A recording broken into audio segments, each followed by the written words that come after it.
She called me safe, while she cheated. My wife's affair turned into a $75,000 blackmail scheme. Brace yourself, this isn't drama.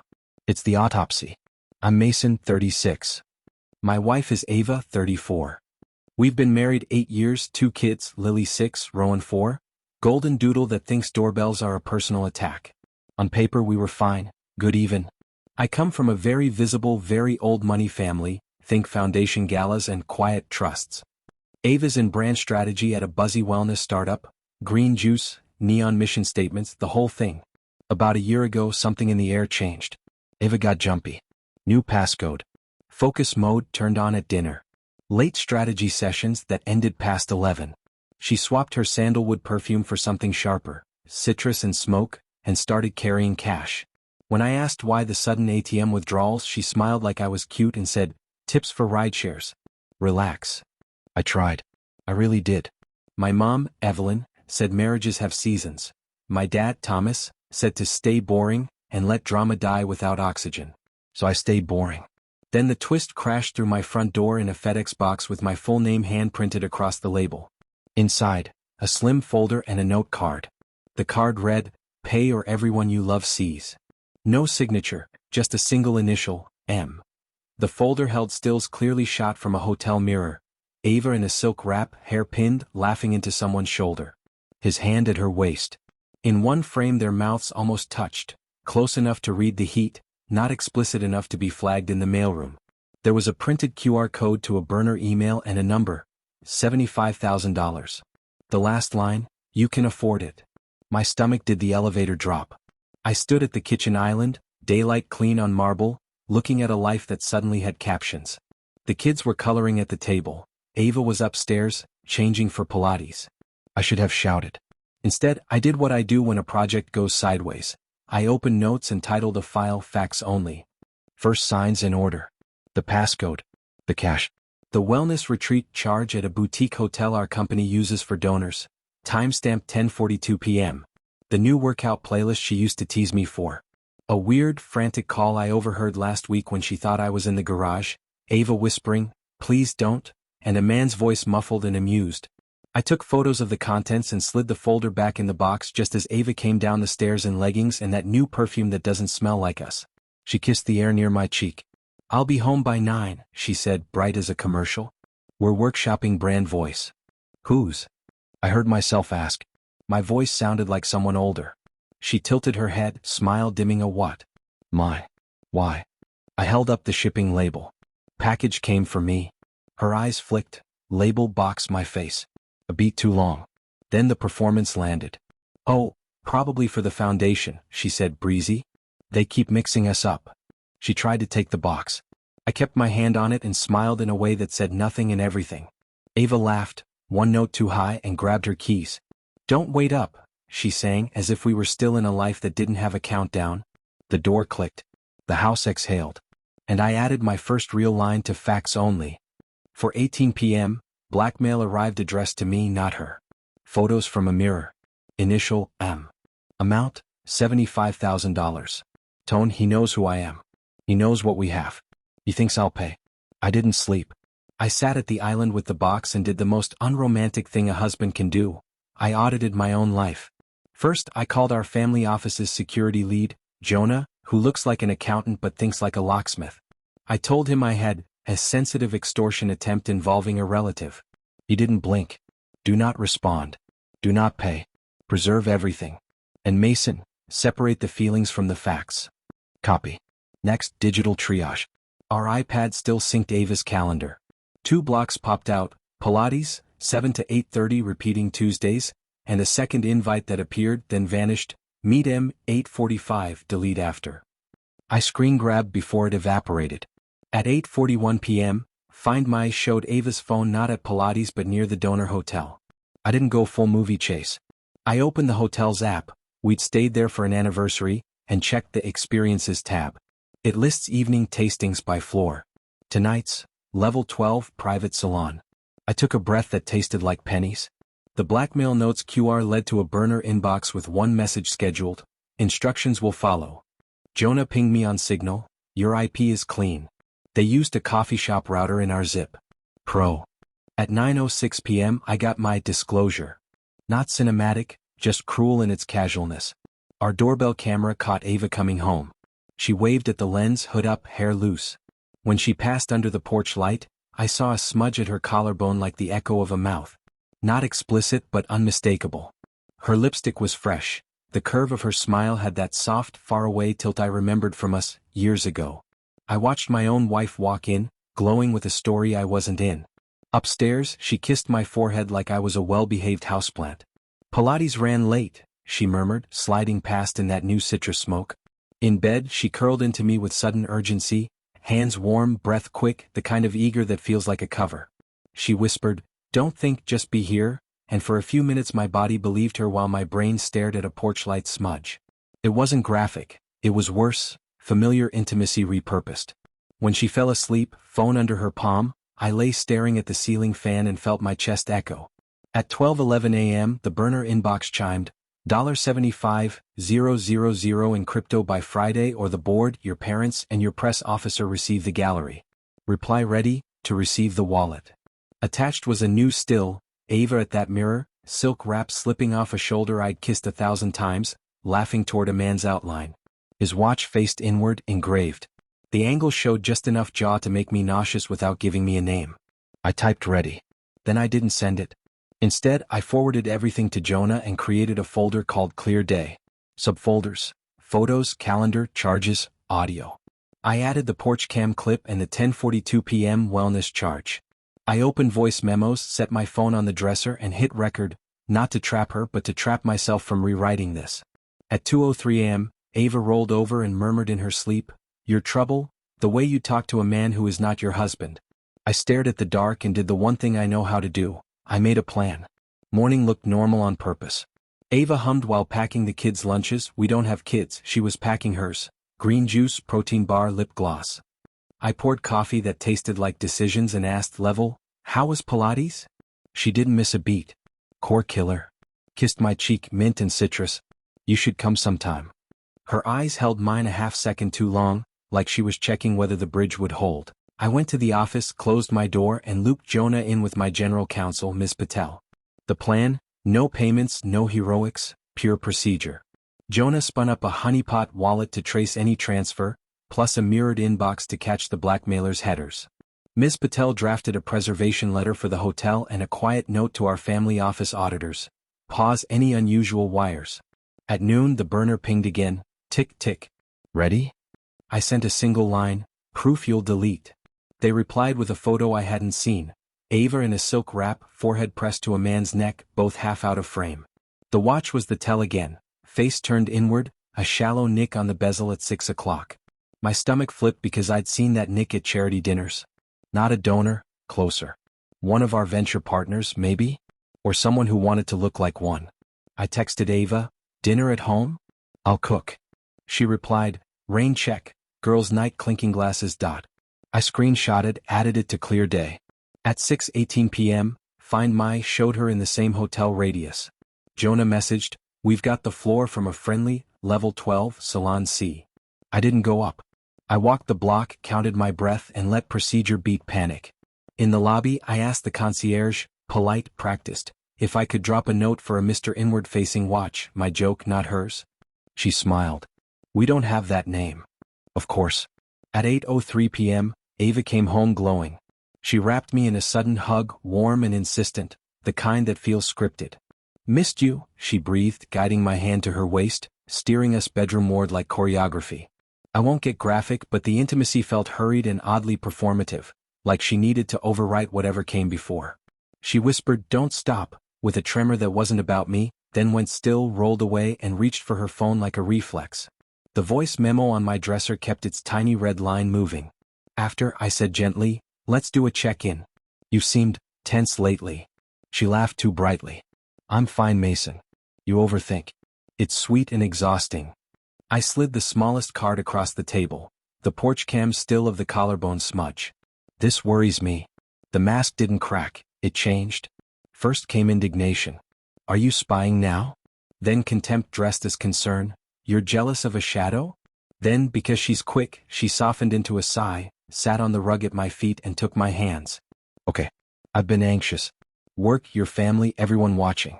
I've been going to a confidence class at the hotel with a coach. No names, NDA. He makes me practice eye contact. That's it. She squeezed my fingers. Please don't turn my self-improvement into a crime. Then tell me who's blackmailing you. I kept my voice low. Someone sent me photos. They want money. The color drained so fast it felt like a trick of light. She blinked, recalibrated, and chose fury. That's my inbox. You hacked me? Mason. Then right on cue, knees. Palms up. Eyes glassy. I paid once. I panicked. I didn't want to break us. It was a stupid kiss after a lesson. He snapped photos and now he's milking it.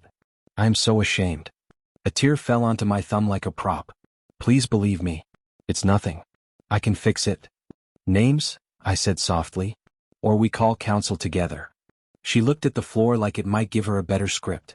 I don't know his real name, she whispered. He goes by Coach. The inward-facing watch ticked in my head like a metronome. I picked up my phone, dialed Jonah on speaker and said, let's proceed. Ava's eyes widened. With what? I answered her and the room at once. With facts. Jonah does quiet fury better than anyone.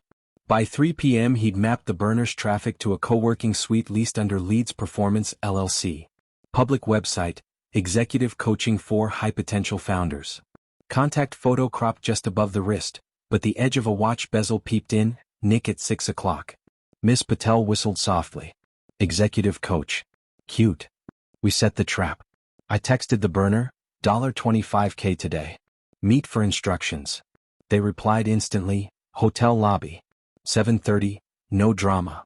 Jonah wired $50 to our tracer wallet from a decoy account. If they touched it, we'd have chain of custody to a real exchange.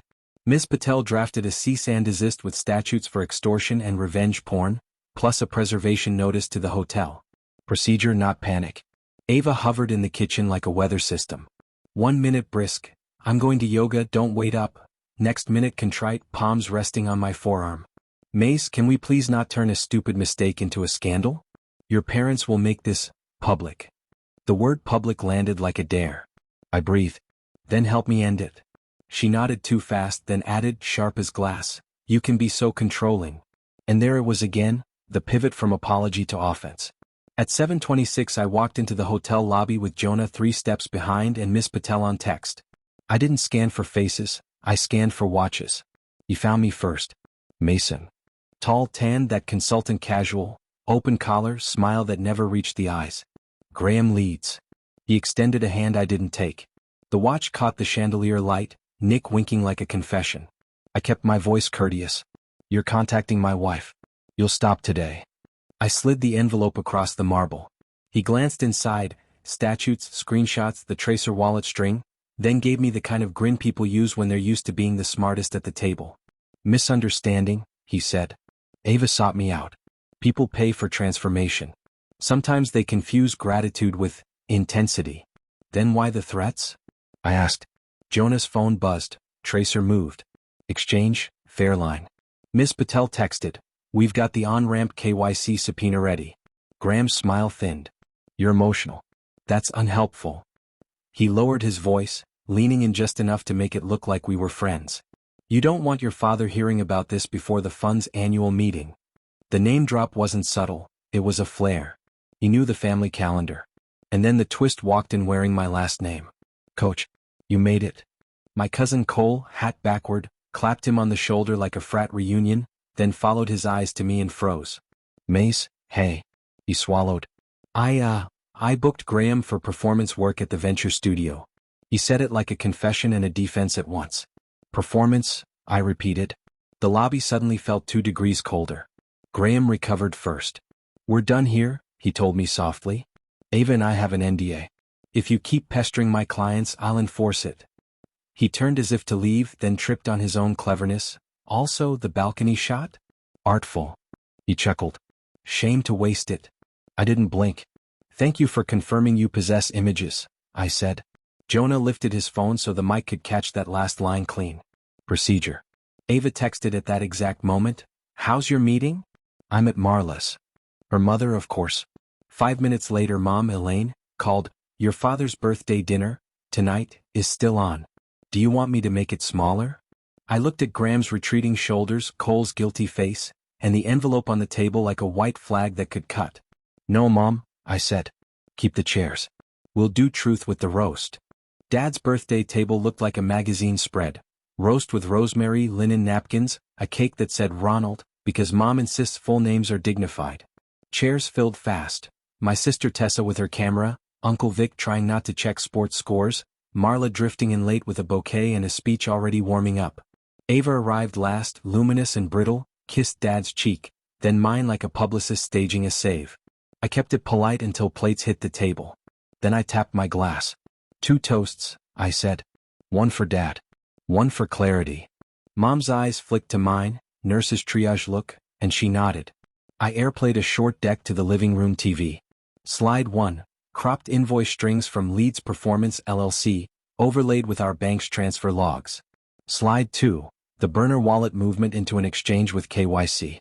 Names redacted, timestamps not. Ava's smile froze. "Babe," she said evenly, "we agreed not to embarrass people." Marla tutate. "This is family, Mason. Handle private matters in private." "We tried," I said. Slide 3, the balcony image blurred for decency with Miss Patel's preservation notice watermarked across it. I kept my voice level.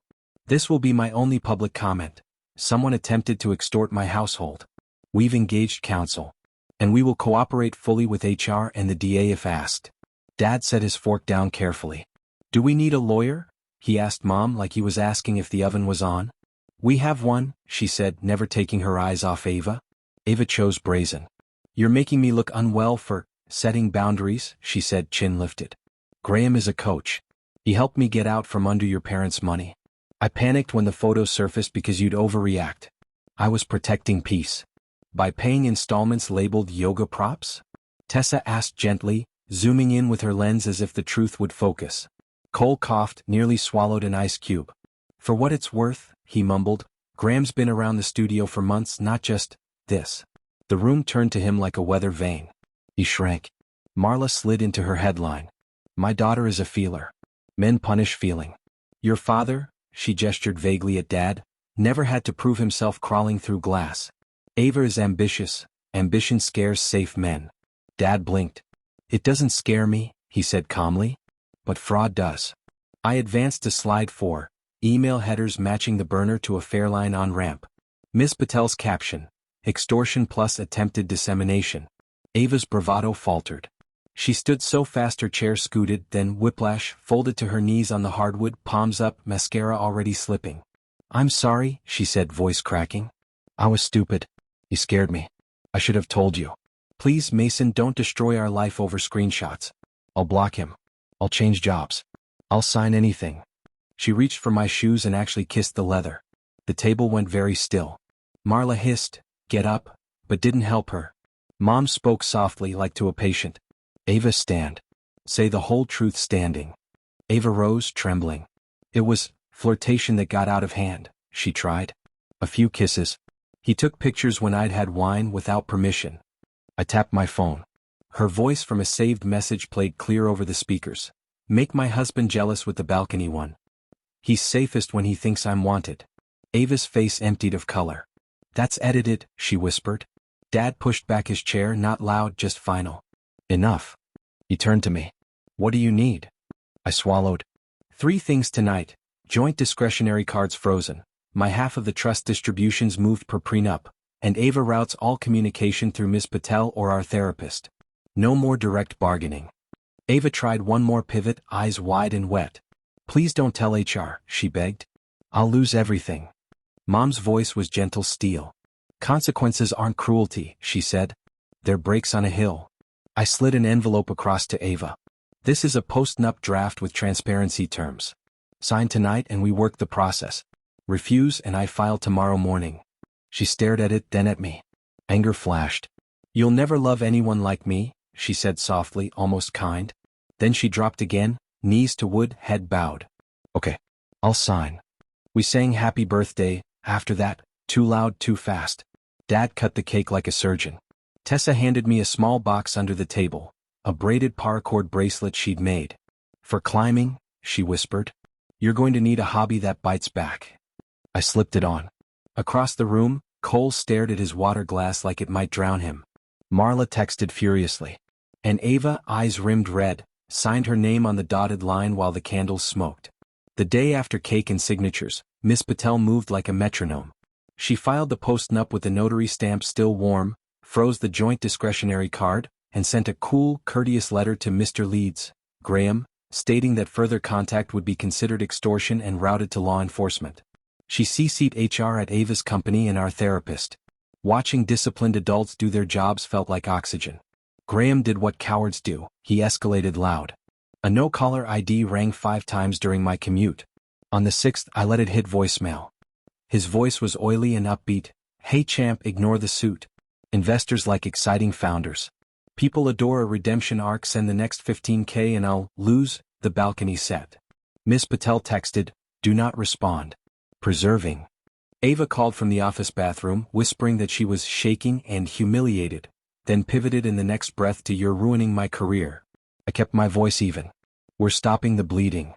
She sighed like I'd asked her to hold a mountain. Fine, she said. I'll be transparent. The quotes weren't invisible. At lunch, HR scheduled a fact-finding conversation. We sat in a beige room that smelled like copier ink and restraint. The investigator thanked me for sticking to dates and dollars. Ava started with, my husband is controlling, then, under the calm lamp of follow-up questions, slid from righteous to tight-lipped to damp-eyed. When the investigator asked, did you ever authorize payments to outside parties to suppress materials? Ava's chin wobbled. I was scared, she said, and that was the closest we got to truth. That evening, Marla arrived at our condo with a casserole and a speech about trial by paperwork. Mason, you clinical men love receipts, she said, patting my arm like I was a vending machine. But love lives in nuance.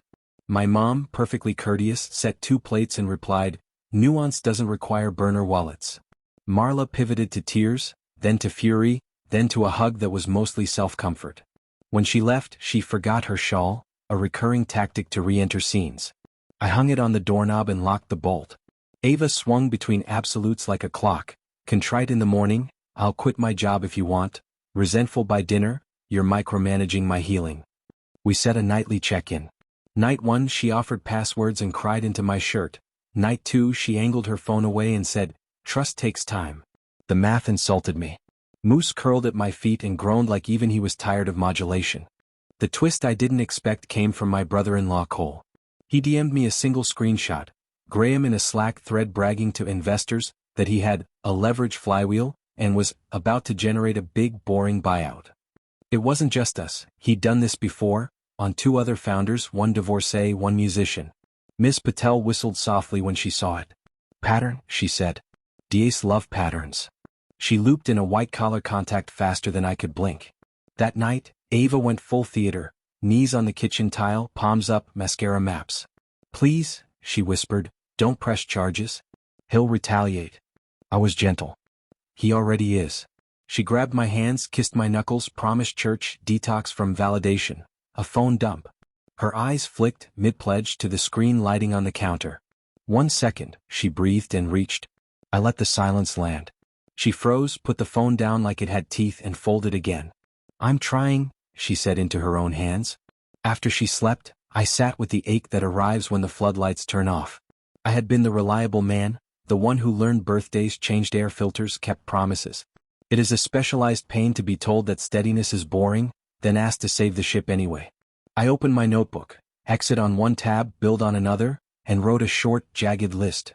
Climb Saturday. Submit HR docs. Brief. Do not narrate her story back to her. At 1:11 a.m., my phone buzzed with an unknown number and a short video, just a hand sliding a hotel key card into a door, the latch clicking. Caption, miss me? I forwarded it to Miss Patel and the detective with 2 words, new contact. Then I powered down, leashed Moose, and walked the block under cool, indifferent stars until my pulse remembered how to move without sprinting. By morning, the detective had a plan that sounded like a spreadsheet with handcuffs. Controlled delivery, she said. If he asks for money again, we route it through marked bills and a decoy wallet. Keep your replies minimal and factual. Miss Patel added, no solo meetings. No heroics. I promised. Quiet revenge was already working better than speeches. Graham made it easy. He texted Ava from a new number, last ask. 25K by Friday and I purged the drive. Miss your laugh. Ava read it, went gray then angry brazen. If you'd just pay him we could have peace. I kept my tone even. We're buying peace with policy. She laughed once, sharp, then slid to her knees like a scene change, palms up on the kitchen tile. Please Mason. I'm scared. 10 seconds later she snapped at me for performing morality. Watching those gears grind was like listening to a blender chew silverware. My father invited us for Sunday lunch. He's the kind of gentle that looks like oak, polite, weatherproof. Over roast chicken and my mother's perfect green beans, Dad said, "We love both of you. We will not fund hush money. We will fund lawyers." Mom added, "And sandwiches. Grief burns calories." Ava stared at her plate, then at the window, then at me. When she finally spoke, it was the line she always chose when the room refused her narrative. "I didn't mean to be this person." My mother passed her a napkin and said kindly, "Then stop." Marla arrived late with a ring light apology. Literally, she set her phone on the salt cellar and hit record. "Redemption arc," she whispered at Ava, then to me louder, "Trauma makes bad choices." My sister Claire cleared her throat. "Extortion isn't a choice you make in a daze." Marla's eyes filmed. She pivoted to embrace my father, who patted the air and said, "Please don't cry into the gravy." That evening, the first skeleton fell out of a closet I didn't know we owned. Cole, the same brother-in-law, forwarded a PDF from a venture Slack, a brand retreat roster from last spring with 2 private spa bookings under A. Carter plus L. Graham. Dates overlapped our anniversary weekend. Ava blurted, "It was a pitch meeting." I raised an eyebrow. "At a spa?" She tried a new angle. "Women do business in wellness spaces." Then, like a switch, she dropped to the rug, palms up. I panicked. He threatened to email my CEO if I didn't show. The contradictions stacked like Jenga. The detective scheduled the sting for Friday. A tech placed a decoy wallet and a transmitter in a neutral FedEx box. Ava drafted a bland acknowledged text and I, per orders, went to the climbing gym to keep from pacing tracks into our hardwood. Theo belayed while I fell off a green route twice and sent it on the third. "Trust your feet, not your panic," he said like he'd been in our living room all week. On the way home, my phone pinged with a message from an unknown woman. "I'm Mara. He did this to me last year. If you need a statement, I'm here." She attached a short email chain where Graham promised last payment 3 separate times. Pattern again. I forwarded it to the detective. She replied with a single thumbs-up emoji, bureaucratic glee. Back at the condo, Ava had arranged candles and soft music like ambience could sand down evidence. She wore the sweater I always complimented and made my favorite pasta. We ate in a polite quiet. Halfway through, her phone face down buzzed. She flinched. Then she attempted one more script. "I'll quit. We can move to Austin. Start fresh." I set my fork down. Fresh starts require clean hands. She inhaled, eyes glossy, then slid off her chair, knees again, forehead near my shoe. "One last chance," she whispered. 30 days. Watch me be holy. It would be moving if not for the burner buzzing like a second conscience. At 9:40 p.m. the detective texted, "Package signed for by subject. Moving in." I felt my pulse land for the first time in weeks. Ava saw my face and misread it as mercy. She crawled closer, voice sugar soft. "See? It's over." I didn't answer. 10 minutes later, contact in custody. Devices seized with warrant. We'll follow up Monday. I exhaled a breath I'd been holding since January. Ava's relief morphed into fury as quickly as oxygen finds a flame. "You had me arrested by proxy," she hissed, standing now chin high. "You love receipts more than you love me."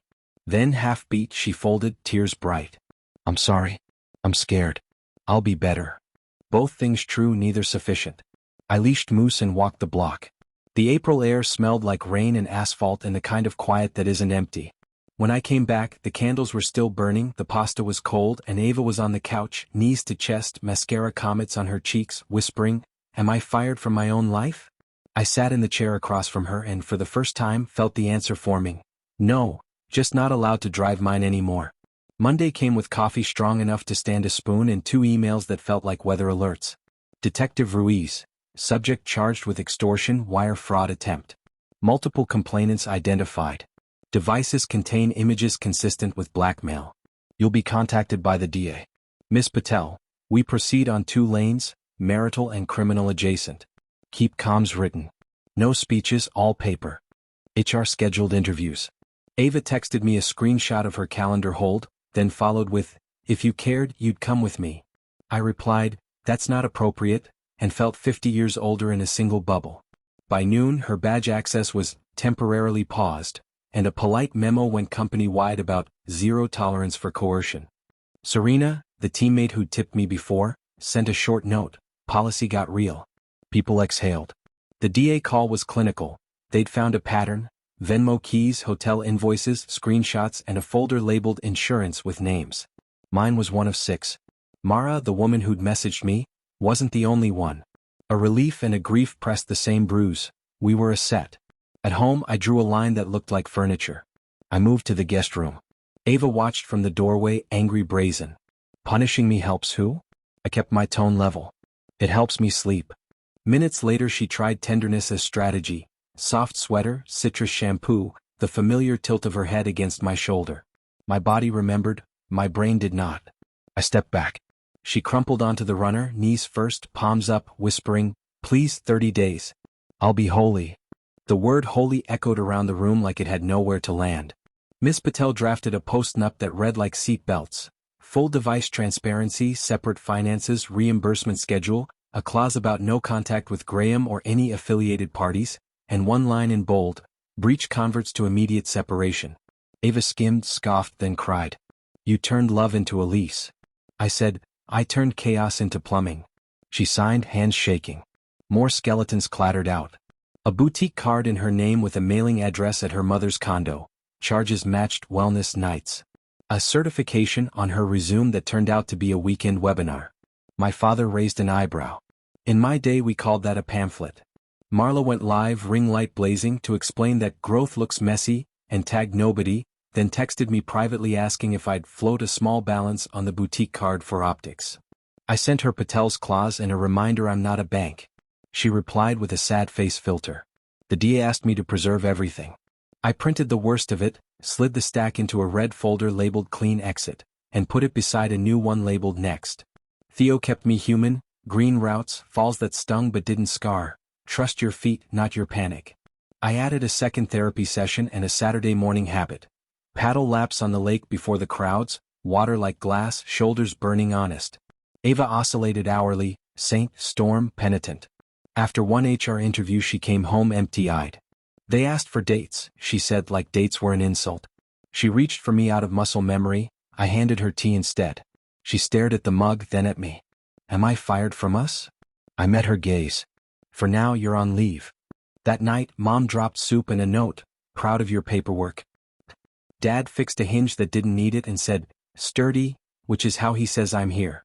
I fell asleep to Moose's sigh and the thought that revenge hadn't felt like fire at all. It felt like locks, signatures, and finally, a quiet room where lies couldn't get comfortable. The next morning started with sirens I couldn't hear, news alerts, not ambulances. Local outlet. Freelance consultant, arrested on extortion charges. Photo of Graham in a hoodie, eyes down. Comments were the internet's chorus. Some cruel, some relieved, a few brave women saying, me too. Mara DM'd me a single line. Thank you for making it paper. HR moved as if pulled by gravity. Ava's access changed from paused to separated. The email used soft phrases, mutual parting, prioritize well-being, but the exit box in our foyer said the hard part out loud. She set it down like it had weight. I guess it did. You reported me, she said, not a question. I reported facts, I answered. Her mouth pressed thin, then the script flipped to pleading. Knees on the runner, palms up, voice small. Don't end us, Noah.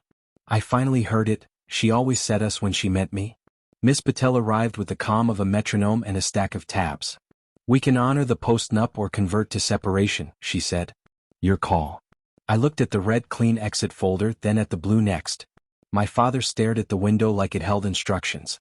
Mom's hand found my arm and squeezed once. I signed the separation packet with the shaky steadiness of someone taking off a cast.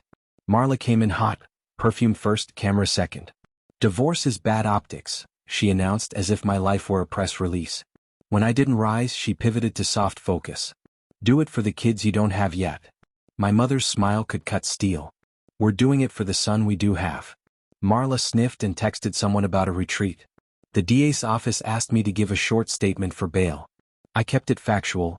Dates, demands, the insurance folder. The judge denied bail. I should have felt triumphant, I mostly felt tired. Ava tried one more miracle. She lit candles, put on the sweater I always liked, cued a playlist she used to tease me about, and waited on the couch with damp eyes. "You don't have to touch me," she whispered. "Just sit with me." I did. She took it as hope. "We can be new," she said. "Say the word and I'll delete the internet." When I didn't, she slid down onto her knees again, hands clasped, tears rising like she could summon a flood to float us back to before. 30 days, she begged. "I'll be holy." The word felt empty from use. I helped her stand. "I believe you can be new," I said. "Just not here." The move-out plan became choreography. Patel's checklist. Locks rekeyed. Joint cards frozen. Her car title copied. We divided objects like adults and memories like glass. She packed a tote labeled "Someday" with our Coney Island photo strip and a ceramic we made in that date night class. She put it back on the shelf and said, "Keep it, please?" I nodded. Grief doesn't need speeches. Theo kept my head from buzzing. We chased a yellow route, I fell, he laughed, we tried again. "Feet, not panic," he said, and for once the words stuck.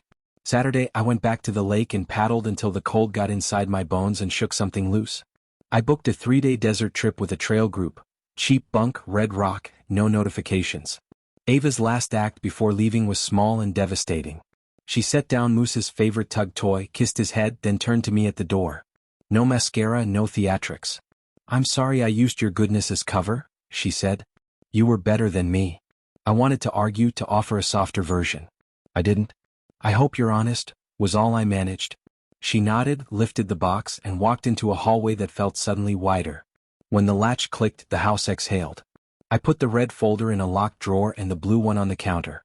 Then I made a very bad omelet, texted Mom a photo, and got a heart back the size of Ohio. Not joy exactly, but oxygen. The day the decree arrived, it didn't trumpet. It pinged. Subject line: Final judgment entered. 2 pages turned a decade into a PDF. Miss Patel replied with 2 words: "Breathe now," and somehow I did. Not a victory lap breath. A basement window cracked open breath. HR closed their loop with corporate poetry. Process concluded, policy updated. Serena, the paralegal who first said, "Make it paper," texted from a personal number. "The new rules are already helping people." I stood at the sink, hands in soapy water, and let that land. Quiet revenge is just a better room someone else gets to walk into. Ava's side spun like a mobile that finally lost balance. Marla posted a soft focus healing graphic, then emailed me a spreadsheet titled "Restitution Plan" as if I were accounts payable. Graham took a plea. Mara sent a photo of a potted plant on a windowsill and wrote, "Choosing gravity." I printed it and stuck it on the fridge under a magnet shaped like a lemon. My parents kept showing up in the kindest ways. Dad forgot a tape measure and hovered until I let him level. Again, the coffee table that never wobbles. "Sturdy," he said, which is his version of amen. Mom delivered soup and left a note on the lid. "Your piece isn't up for debate." Theo hauled me up a blue route I had no business sending and hooped loud enough to embarrass both of us when I topped out.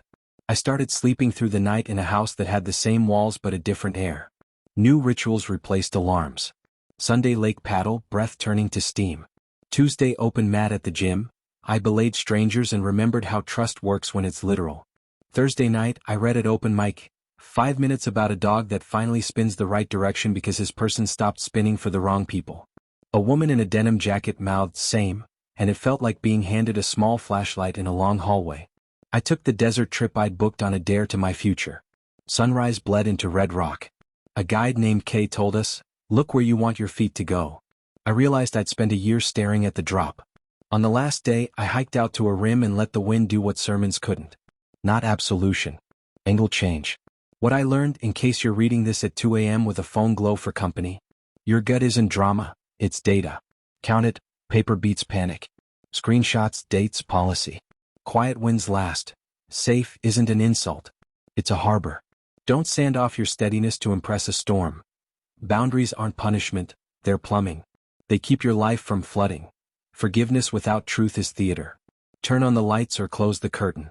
Healing is craft, not spectacle.